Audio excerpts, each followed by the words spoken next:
Јас сум Гордана Трајановска, оделенски наставник во трето оделение при Основното училиште Свети Кирил и Методи од Кочев. Денес преку оваа видео лекција, драги ученици, ќе обработиме еден многу интересен текст, па затоа ќе ве замолам за внимание. Потребен материјал за овој час ќе ни биде учебник по македонски јазик за трето оделение од Весна Настоска и Љубица Севдинска, училишна тетрадка по македонски јазик, прибор за пишување и линија. Цели на овој час ќе ни биде да се разбере и доживее содржината на текстот, да се усовршува изразното читање и прераскажување, да се поттикнат учениците за наблюдување, воочување на поединости и опишување, збогатување на речникот, развивање на другарството и љубовта кон природата. Денес ќе го обработуваме текстот Есен во градината од Рајко Јовчевски. Накратко збор 2 за авторот. Рајко Јовчевски е македонски автор и преведувач. Тој пишува исклучиво за деца. Сега, драги ученици, отворете го учебникот на страна 38 и внимателно слушајте. Јас седнаш изразно ќе го прочитам текстот. Во овошната градина се случува нешто чудно. На овошките наеднаш им се губи зелената боја и на нејзино место се јавува црвена, бакарно-црвена или жолта. Некои од лисијата полека се ронат, капат на земјата. На гранките се уште висат убави зрели и сочни плодови. Берачите ги собираат и се почесто ги олеснуваат стежнатите гранки. Тие како да воздивнуваат од олеснување и вишнеат кон небото. Децата љубопитно се распрашуваат кај родителите. Кој ли може да биде тој невидлив човек што им ја менува бојата на лисијата? Дали е тоа некој волшебник од сказните? Или пак сликар со преполни кофи боја и четки? Па си игра бојасуве. Кога ќе го добијат одговорот дека тоа е есента, не сакајќи потрчнуваат низ градината, небаре ќе ја сретнат и ќе се запознаат со неа. А таа, есента, не се крие, туку е околу нив, по гранките, на плодовите, во тревата, во студената роса. Но не им се јавува. Не им вели тука сум. Зошто? Понекогаш за она што е видливо и со голо око, не треба да поставуваме прашање. Едноставно, тоа се гледа. Драги ученици, приметуваме дека текстот ни е поделен во 3 различни бои. Всушност, текстот е поделен на 3 логички цели. Овде имаме 3 прашања поврзани со текстот. Под 1. Што чудно се случило во градината? Одговор. Во градината листовите ја менувале бојата и паѓале на земја. Гранките биле натежнати од сочните, убави, зрели плодови. Под 2.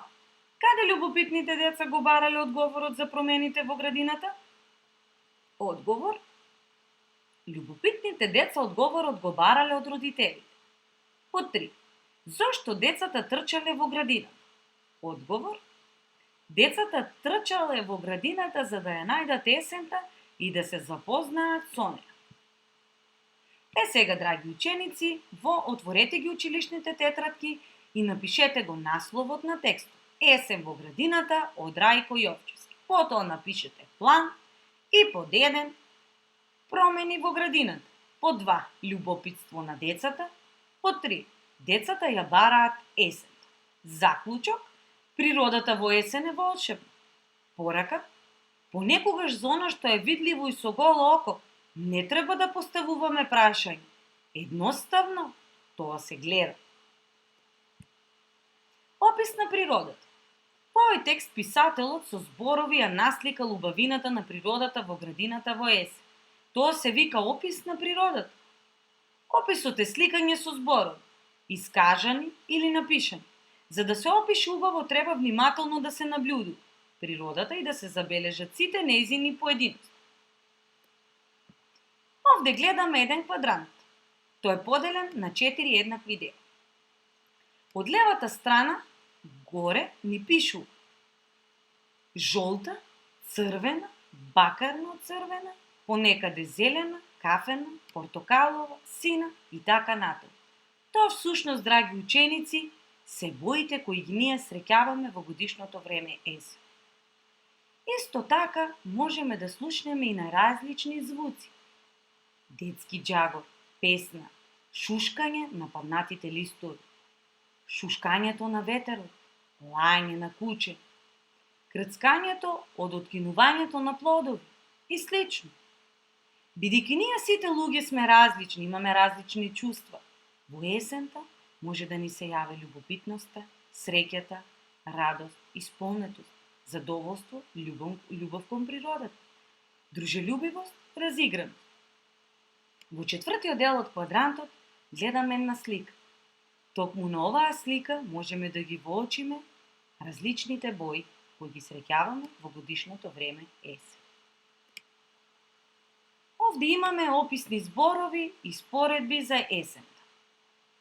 Есента може да биде дожделива, богата, волшебна, плодна, жолта, наспротив волшебник, невидлив човек, дарежлива, златна, сликар, ветровит.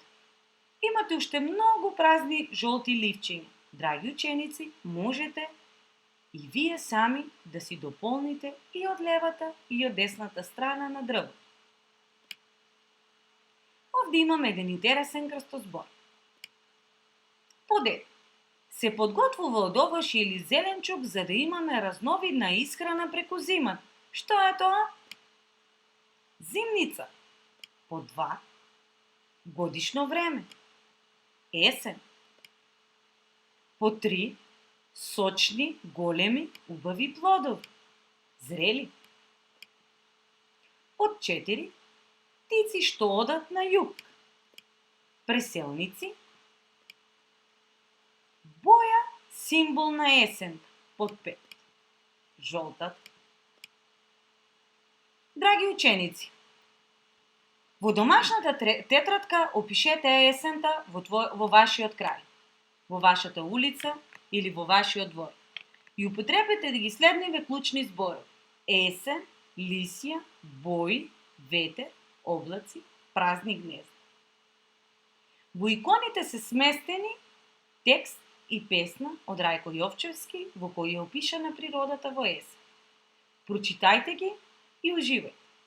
Драги ученици, ви благодарам на внимавнието и се надевам дека ќе се видиме во некоја следна видео